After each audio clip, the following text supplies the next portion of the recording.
주님의 평화가 여러분과 함께 하시길 바랍니다. 오늘도 원근각지에서 이 자리를 잊지 않고 기억해 주시고 또 함께 예배의 자리에 동참해 주신 여러분 진심으로 감사를 드립니다.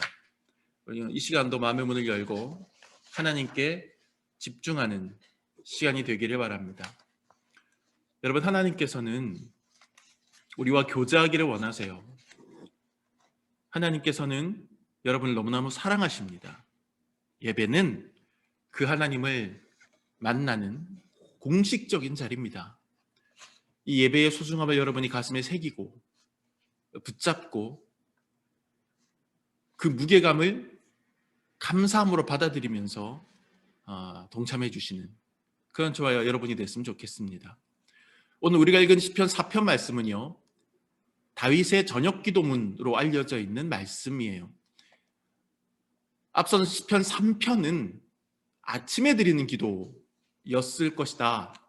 아침에 드리는 기도문 이었을 것이다 라고 학자들이 추측을 하고요. 이어지는 4편은 저녁에 드리는 기도문이었을 것이다. 이렇게들 많이 봅니다. 여러분, 아침 표정과 저녁 표정을 한번 상상해 봅니다. 어떤 사람은 아침 표정이 활기찰 겁니다. 밤사이에 푹 자고 에너지가 충전되어 있습니다. 그렇게 하루 종일 열심히 살아가기 위해서 아침에 문을 탁 열고 그냥 햇살 내리쬐는 아침에 집 밖으로 나갑니다. 오늘도 상쾌한 하루가 시작됐구나. 멋진 하루가 시작됐구나. 그렇게 활기차게 나아갔다가 하루 종일 일하거나 공부하거나 또 사람 만나거나 이렇게 하다 보면 그 충전되어 있던 에너지가 다 이제 사용되고 이제 밤에는 지친 기색으로 터덜터덜 집으로 돌아가죠. 아침은 힘차고 환하게, 저녁은 다소 어둡게 마무리되는 캐릭터라고 할 수 있을 것 같습니다. 반면에 또 어떤 사람은요, 정반대의 케이스일 겁니다.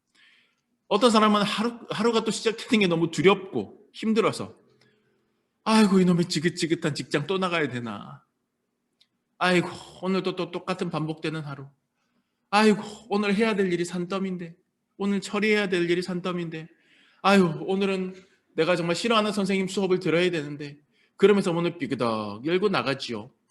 오히려 이런 사람들의 아침 표정이 어두울 겁니다. 공부해야 되고 직장 가야 되고 그러다가 이제 힘들지만 그 일을 다 마무리하고 집에 돌아올 때 손에 붕어빵 하나 탁 사들고 흔들면서 이제 끝났다 홀가분해서 들어오죠. 그러면 그 사람은 저녁 얼굴이 밝아질 겁니다. 아침은 어둡게, 저녁은 다소 환하게 마무리되겠죠. 여러분 어느 쪽이십니까?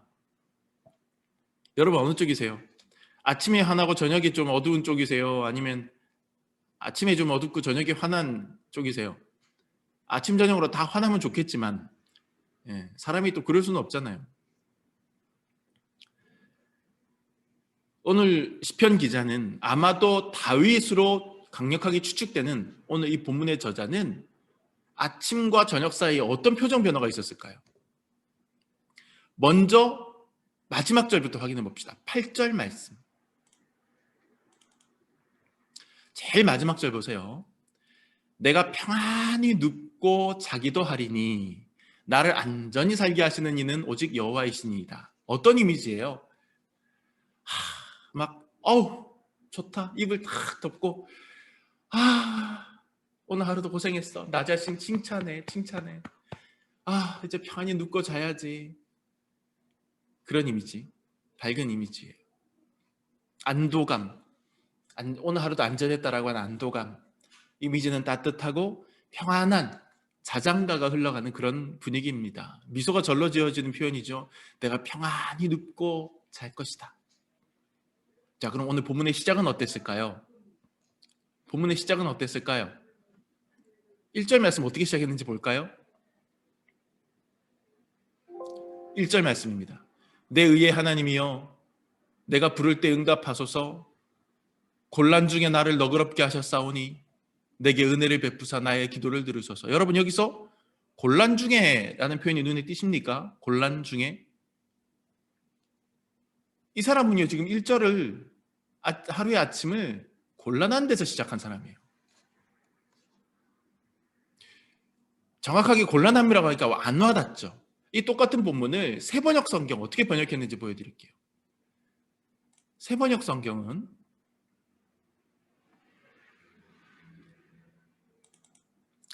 이렇게 번역했습니다. 의로우신 나의 하나님, 내가 부르짖을 때에 응답하여 주십시오. 여기까지는 거의 대동소이하죠. 그 다음에 어떻게 번역했습니까? 내가 곤궁에 빠졌을 때에 나를 막다른 길목에서 벗어나게 해주십시오. 이렇게 번역했어요. 그러니까 단순히 곤란이 아닌 거예요. 곤궁에 빠져 있고 막다른 골목에 지금 몰려 있는 거예요. 막다른 골목. 여러분, 막다른 골목에, 인생의 막다른 골목에 몰린 경험 해보셨습니까? 막다른 골목이라는 건요, 오늘 좀 기분 좀 안 좋네, 오늘 좀 짜증나네, 이게 아닌 거예요. 답이 안 나오는 상황인 거예요. 막다른 골목은 어떻게 해야 되지? 큰일 났네. 말할 수 없는 절망감, 말할 수 없는 어려움이 내게 닥쳐온 상황이, 그게 1절의 상황이에요.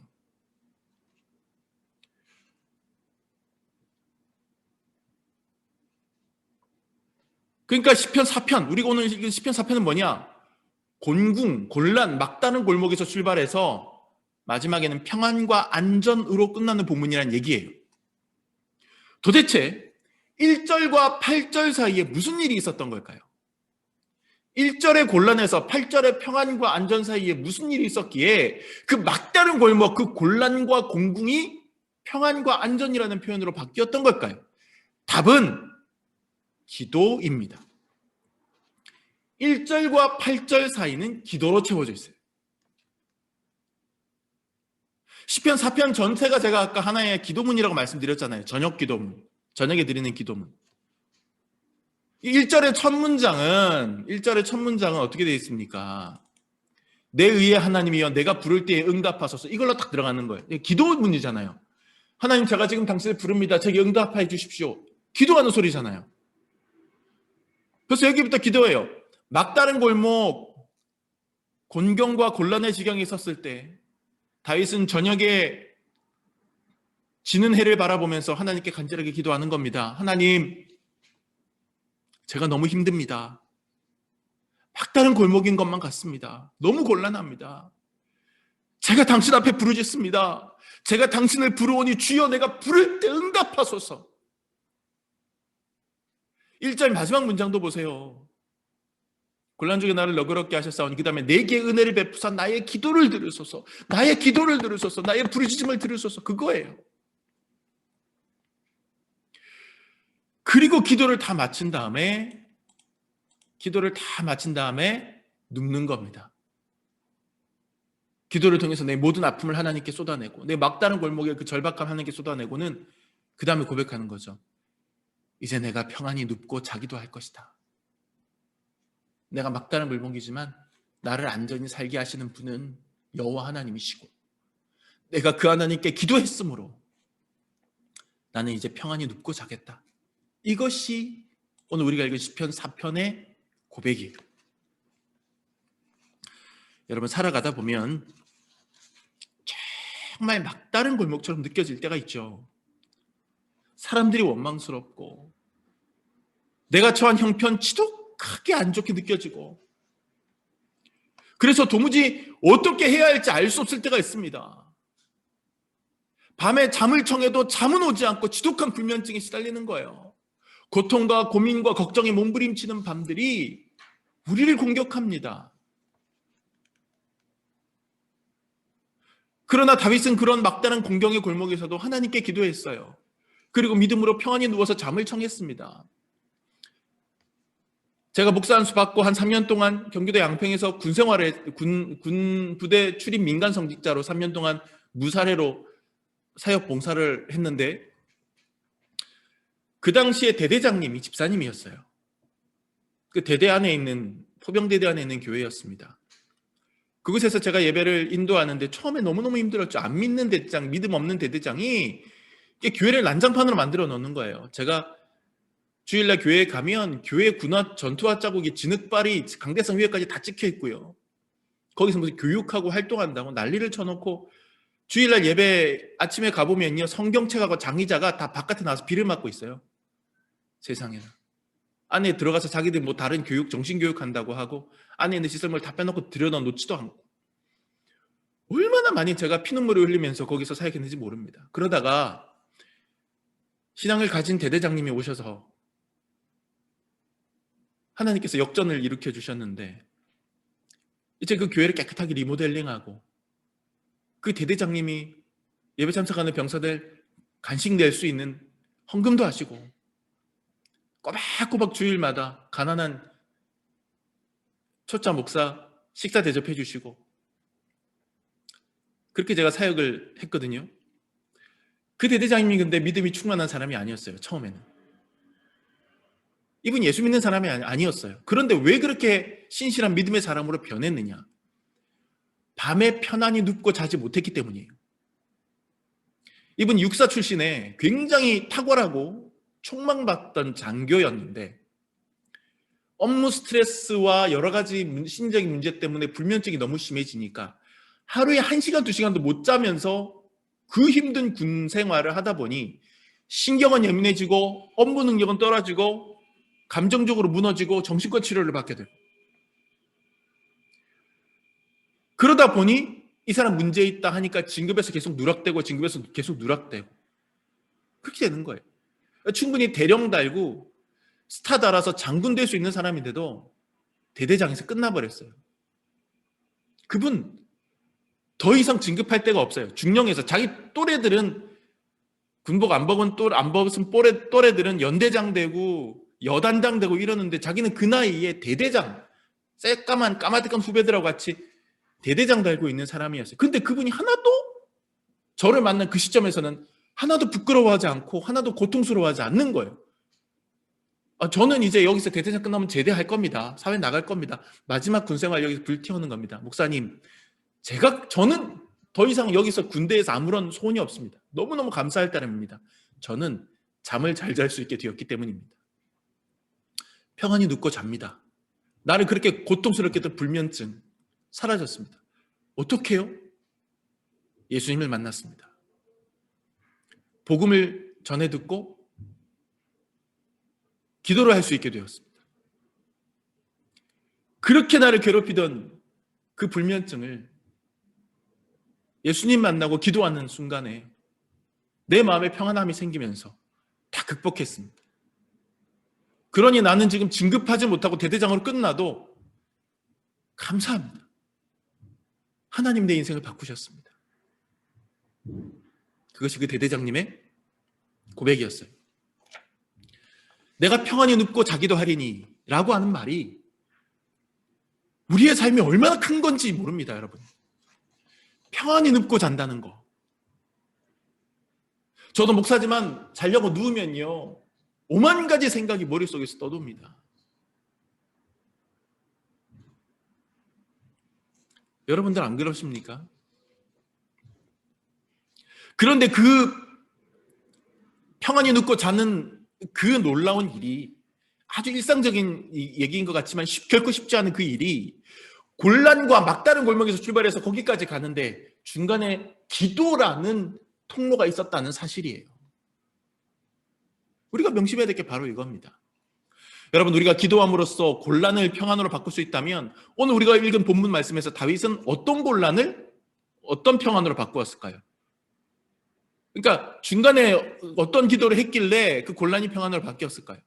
물론 우리가 기도함으로써 풀고 해결할 수 있는 일이야 이루어야 할 수 없지만 오늘 본문 속에서는 다윗이 어떤 곤란을 기도로 이겨냈는지 한번 짚어볼 필요가 있을 것 같습니다. 첫 번째로 다윗은요 힘의 곤란을 겪을 때 기도했습니다. 힘의 곤란. 그러니까 여기서 말하는 힘은 파워, 그러니까 권력을 얘기하는 겁니다. 권력, 권세. 그러니까 우리보다 힘센 사람들 있잖아요. 우리보다 강한 사람들 있잖아요. 그 앞에 섰을 때 여러분 무력감을 느끼죠? 그 앞에 섰을 때 갑질하는 이들 앞에서 우리는 무너지죠. 또는 불이익을 받거나 억울한 일을 당하죠. 그러나 말 한마디 못하죠. 강한 존재이기 때문에.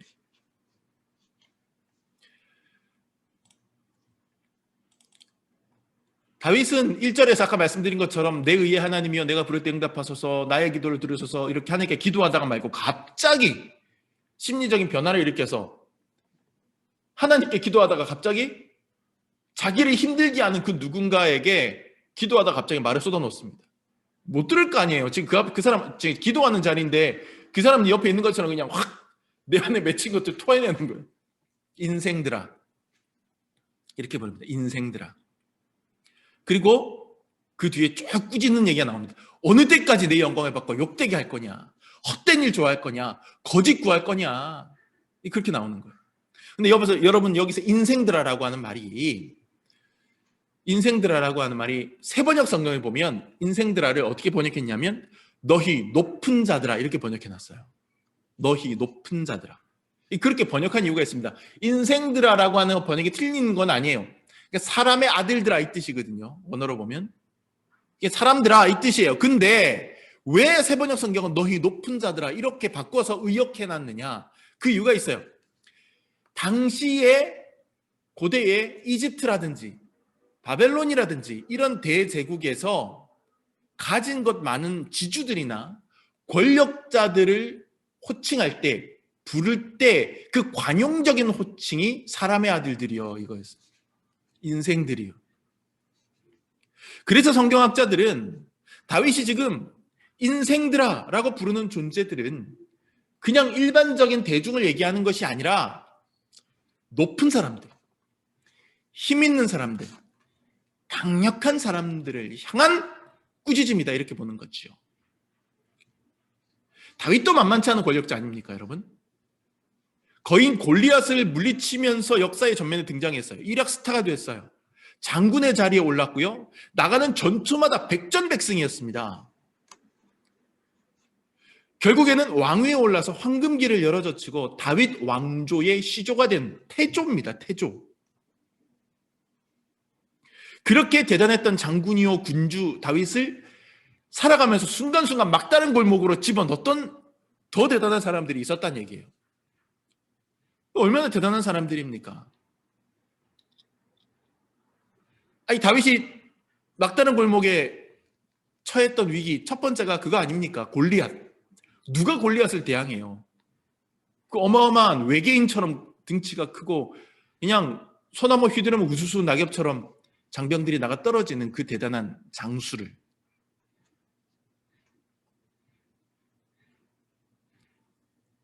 이 거대한 파워 앞에서 다윗은 하나님을 믿는 믿음과 기도로 골리앗한테 맞서잖아요. 너는 칼과 창과 단창으로 내게 나오거니와 나는 네가 모욕하는 이스라엘 여호와의 하나님의 이름으로 너에게 나아간다. 이렇게 하면서 나가서 골리앗의 목을 벤 거 아닙니까? 다윗이 기도하면서 나간 거예요. 기도하면서. 다윗이 스타가 되니까 다윗의 인기를 시기했던 그 당시 임금 사울이 다윗을 죽이려고 하잖아요. 창을 던져서 다윗을 죽이려고 하는데 다윗이 아슬아슬하게 피하고 도망을 치잖아요. 광야로 도망쳐서 몇 년 동안 도망자 신세로 살아가잖아요. 마적처럼 그렇게 살아가잖아요. 사울은 군대를 끌고 다윗 잡아 죽이겠다고 계속해서 추격하고 다윗은 도망자 신세로 살아가면서 동굴에서 살아가고 그 다음에 그 모든 위기를 극복하고 사울 왕이 죽은 다음에 뒤를 이어서 다윗이 왕위에 오른 다음에도 계속해서 다윗의 자리를 탐낸 사람들이 계속해서 모반을 일으키고 반란을 일으킵니다. 그 반란에는 자기 아들들도 있어요. 자기 아들들도 차례차례 반란을 일으키는 거예요. 제일 대표적인 게 압살롬. 아들 압살롬이 반란을 일으켜서 아버지를 죽이려고 해서 다윗이 맨발로 쫓겨나가잖아요. 울면서. 소위 세상의 권력자들의 타깃이 되어서 험한 세월을 보내야만 했던 다윗 왕은 하나님 앞에 기도함으로써 도망자 생활을 그 모진 나날을 이겨내고 버텨냈던 거예요. 여러분 시편이 150편인데 그 중에 굉장히 많은데 보면 다윗의 시라는 표제가 붙어 있습니다. 이 시 중에 상당수가 다윗이 직접 쓴 게 아닐 수도 있죠. 후대에 이거 다윗이 쓴 걸 거야 라고 하는 것일 겁니다. 하지만 거꾸로 얘기하면 상당수는 다윗이 쓴 걸 거예요. 다윗이 어떻게 그렇게 많은 기도의 시를 남겼을까요? 그 모진 권력자의 앞에서 막다른 골목에 부딪히는 경험을 할 때마다 그 곤란과 막다른 골목에 설 때마다 다윗은 기도를 하고 기도문을 남기고 기도의 시를 남기는 거예요. 그거 하나하나가 탄식의 시가 되고 하나님께 매달리는 기도의 시가 돼서 모인 것이 지금 우리 시편에 들어와 있는 거 아니겠습니까? 오늘 2절에 나오는 인생들아 넌 언제까지 이 영광스러운 것을 욕된 것으로 바꿀래? 언제까지 헛된 것과 거짓된 것을 추구할래? 라고 하는 다윗의 이 통렬한 꾸짖음은 자신을 지금 막다른 골목으로 몰아넣은 힘 있는 권력자들이 향한 꾸짖음인 거예요. 이 기도하는 자리에 옆에 있지도 않은데 기도하다가 얼마나 마음이 퍽퍽했으면 확 올라왔으면 하나님 기도하다가 어우 진짜 이렇게 하고 얘기하는 거죠. 다윗의 영광을 탈취해서 욕되게 하고 헛된 일과 거짓을 도모하는 그 세상에 소위 말하는 힘센 자들에게 다윗은 누가 진짜 권력을 가진 사람인지 가르쳐 줍니다. 너네가 내 권력을 뺏으려고 하지. 너네가 내 권력을 탐내하지. 그런데 그렇게 뺏을 수 있는 권력이 아니야. 내가 가진 힘은 너희들이 그렇게 뺏을 수 있는 힘이 아니야. 왜? 너네가 추구하는 그 힘과 본질적으로 달라. 라고 하면서 다윗이 어떻게 얘기합니까? 보세요. 인생들아 어느 때까지 하겠느냐 거짓을 구하려느냐 꾸짖어 놓고 3절에서 다윗이 뭐라고 얘기합니까? 여호와께서 자기를 위하여 경건한 자를 택하신 줄 너희가 알지어다. 여기서 말하는 경건한 자가 누구겠어요? 자기인 거예요. 너네가 그렇게 이 자리가 탐나서 욕되게 이 자리를 탐내고 거짓과 헛된 것으로 해? 하지만 얘들아 하나님께서 누구를 택하시겠니? 경건한 자를 택하는 거야. 경건한 자. 그럼 이 경건한 자가 누구냐? 그 다음에 나와요. 내가 그를 부를 때 여호와께서 들으시리로다. 뭐예요? 기도하는 거잖아요. 하나님께 기도하는 사람을 하나님 택하는 거야. 군사를 일으켜서 모반을 일으키는 너희들 헛된 것 쫓는 거야. 거짓된 것 쫓는 거야. 하나님이 힘을 주시고 하나님이 택하시는 사람은 그런 사람이 아니라 경건한 사람 택하시는데 그 경건한 사람은 왜 경건하는 거냐?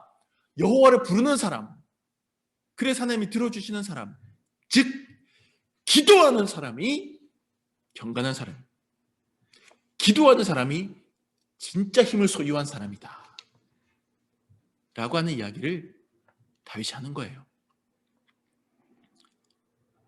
이것이 진짜 권력입니다. 세상의 권력은 골리앗과 같아서 사울 왕과 같아서 압살롬과 같아서 당장 있는 사람들을 죽이고 부수고 무너뜨릴 수 있습니다.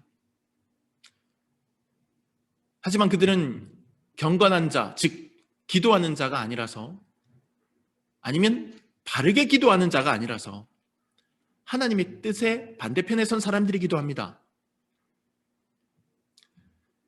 하지만 지금 당장에는 어렵고 무너지고 부수어진 사람 같아도 경건하게 하나님을 바라보는 사람은 기도의 능력을 소유했기에 사실 가장 강력한 권력을 손에 쥐고 있는 사람인 겁니다.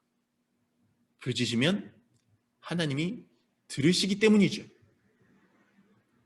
사도행전에 보면 기독교 초창기에 초대 기독교에 권력을 가지고 있던 유대 당국과 로마 당국이 초기 그 그리스도인들을 힘으로 찍어 누르는 장면들이 나옵니다.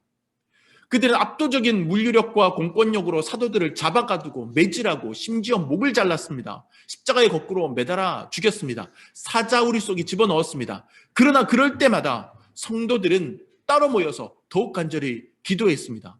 바울과 베드로 같은 사람들은 압도적인 권력의 힘에 짓눌려서 발에 쇠스랑을 차고 갇혀서도 기도했습니다. 그 결과 어떻게 되었습니까? 그렇게 죽어간 사람들은 하늘나라를 소유한 사람들이 되었고 죽지 않고 살아남은 사람들은 하나님의 몸된 교회를, 주님의 몸된 교회를 마침내 제대로 일구어 냈습니다. 그리고 그 교회는 2000년을 지나 지금까지 이어져 내려옵니다. 저와 여러분에게. 하지만 그 당시 바울과 베드로를 핍박하고 잡아 죽였던 자들의 권력은 영원히 이어지지 못했고 로마도 망했고 당대 유대 왕국도 망했습니다. 그들이 그토록 힘으로 내려눌렀던 복음은 절대로 사라지지 않고 지금도 저와 여러분을 감동시키며 살아서 꿈틀거리고 이 세상을 향하여 외치고 있습니다. 기도는 하늘의 권세를 이 땅으로 끌고 내려오는 행위입니다. 이 땅의 권력이 제 아무리 강하다 할지라도 하늘의 권세를 이 땅에 갖고 내려오는 기도라는 채널에 있는 한 이 땅의 권세는 결코 하늘의 권세를 이길 수 없습니다. 우리 힘으로 도저히 뛰어넘을 수 없을 것만 같은 힘의 차이를 느낄 때, 나 자신의 무력감으로 급격히 우울해질 때, 막다른 골목에 처한 그 공분감을 느낄 때, 그때가 바로 기도해야 될 때입니다. 이 땅의 인생들, 저 권력자들보다, 저 갑질하는 사람들보다, 지금 우리보다 더 많이 가진 사람들보다 우리 경건한 자들, 즉 하나님께 바르게 기도하려고 몸부림치는 주님의 자녀들이 훨씬 강력한 힘을 갖고 있다는 사실을 믿고 나아갑시다. 기도의 능력을 의심하지 맙시다. 두 번째로 오늘 본문에서 다윗은 어떨 때 기도했느냐? 신앙의 곤란을 겪을 때 기도했습니다. 믿음이 흔들릴 때 기도했다는 거예요. 6절 말씀을 보여드릴게요. 6절 말씀.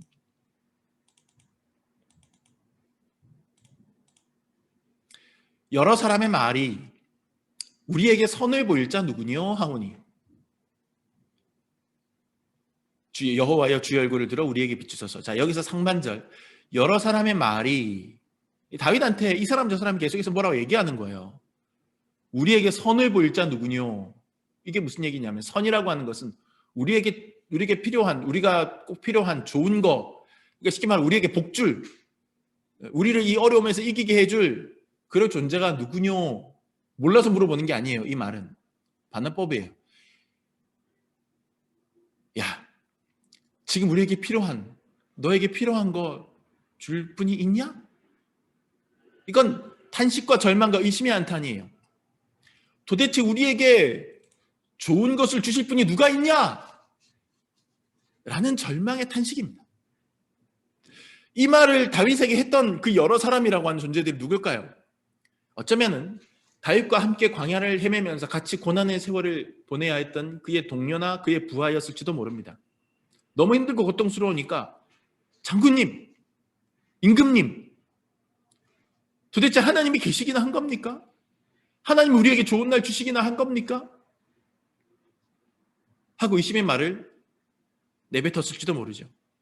혹은 다윗을 조롱하는 대적자의 입에서 나온 말일지도 모릅니다. 야, 너 힘들지?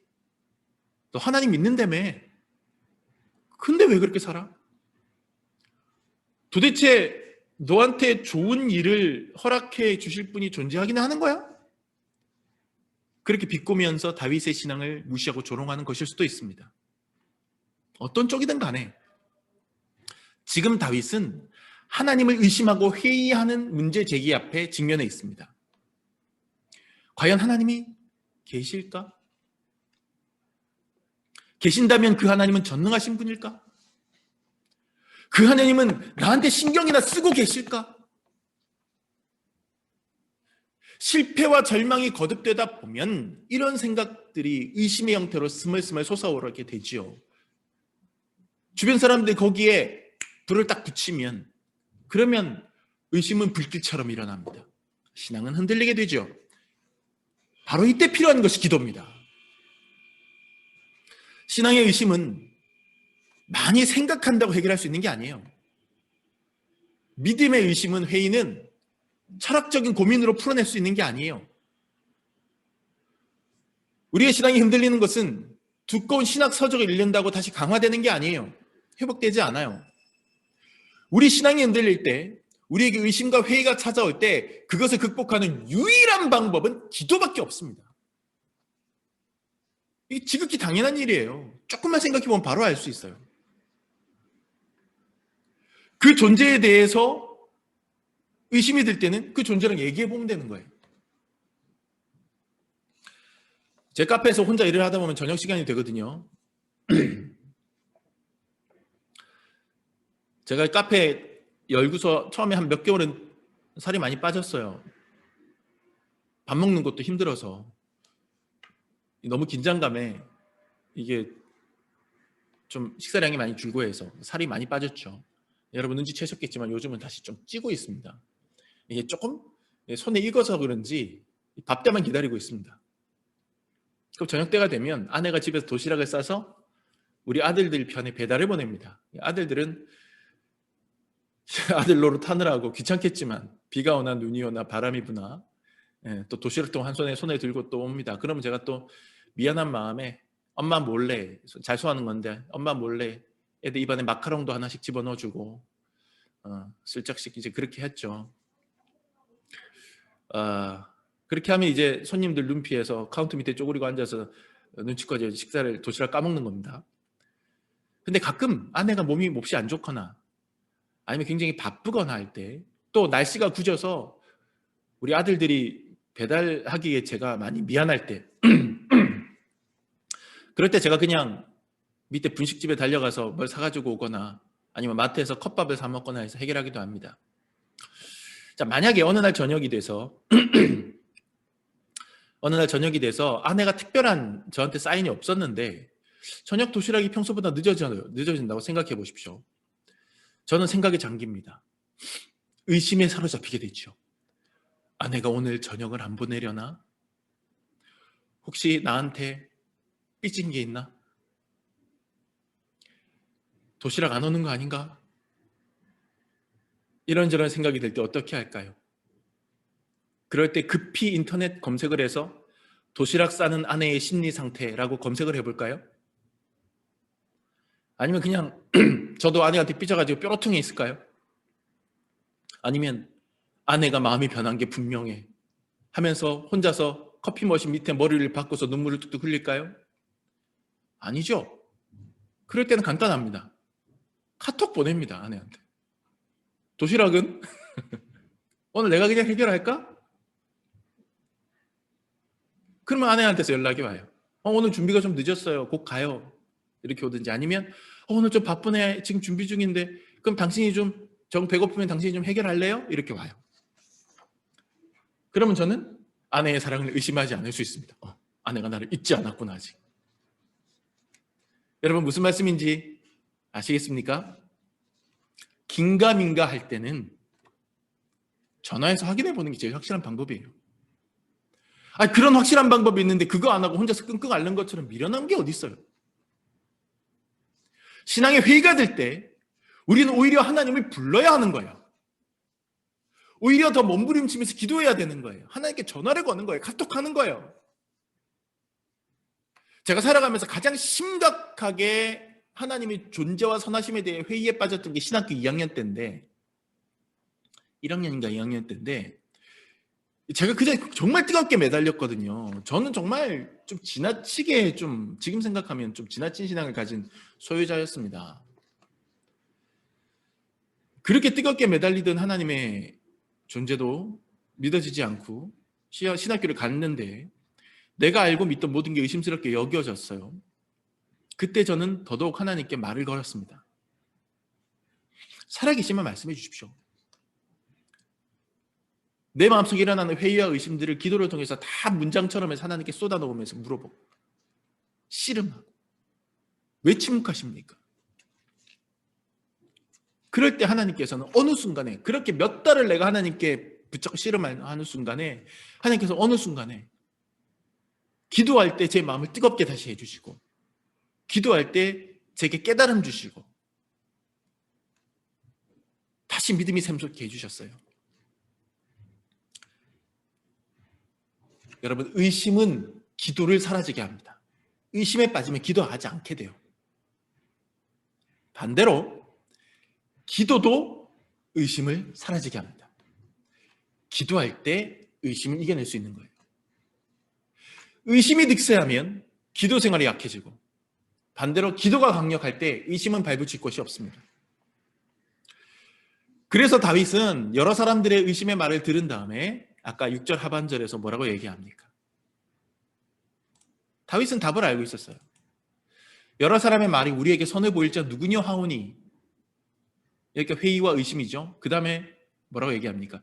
여호와여 주의 얼굴을 들어 우리에게 비추소서. 기도하잖아요.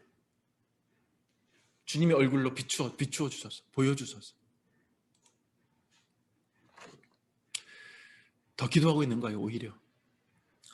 여러분, 신앙생활 하다 보면 회의와 의심은 늘 따라붙게 마련입니다. 하나님께서는 어쩌면 그것을 통해서 우리를 더 기도하게 하시고 더 단련시키시는 줄도 몰라요. 어쨌거나 기도와 회의와 의심이 우리 앞에 다가올 때 우리가 곧바로 기억해야 될 것은 바로 그때가 하나님께 더 간절히 기도해야 될 때라는 분명한 사실입니다. 회의와 의심의 끝에 기도로 하나님을 부르면 오히려 더 강력한 믿음을 소유할 수 있게 된다는 것을 믿으시기 바랍니다. 마지막 세 번째, 오늘 본문 상에서 다윗이 기도했던 것 중에 하나는 바로 물질에 대한 문제입니다. 물질. 다윗은 물질 앞에서 기도했습니다. 7절 말씀 보시죠. 7절 말씀. 주께서 내 마음에 두신 기쁨, 7절입니다. 주께서 내 마음에 두신 기쁨은 그들의 곡식과 새 포도주가 풍성할 때보다 더하니이다. 그랬어요. 자, 이 말씀만 보면 딱 이 문장에서 느껴지는 분위기는 굉장히 풍요롭고 풍성하고 감사가 넘치는 그런 느낌이에요. 곡식과 새 포도주가 풍성하다. 그러니 우리가 이 말씀, 7절 말씀을 읽을 때 잘못 이해하면 하나님께서 우리에게 곡식과 새 포도주를 풍성하게 해주시는 그런 귀하고 복된 말씀. 물론 하나님은 우리에게 필요한 것들을 충분히 풍성히 공급해 주실 수 있는 분이고 그것을 위해서 우리가 기도를 해야 됩니다. 그러나 이 본문 7절 말씀은 그게 아니에요. 잘 보세요. 주께서 내 마음에 두신 기쁨. 기도할 때 하나님께서 내 안에 기쁨을 주셨어요. 그게 곡식과 새 포도주보다 더 낫다는 얘기예요. 그런데 여기에서 말하는 곡식과 새 포도주 앞에 소유격 대명사 하나가 붙어 있죠. 그들의 곡식이, 그들의 새 포도주가 풍성한 거예요. 그들이 누굴까요? 그들이 누굴까요?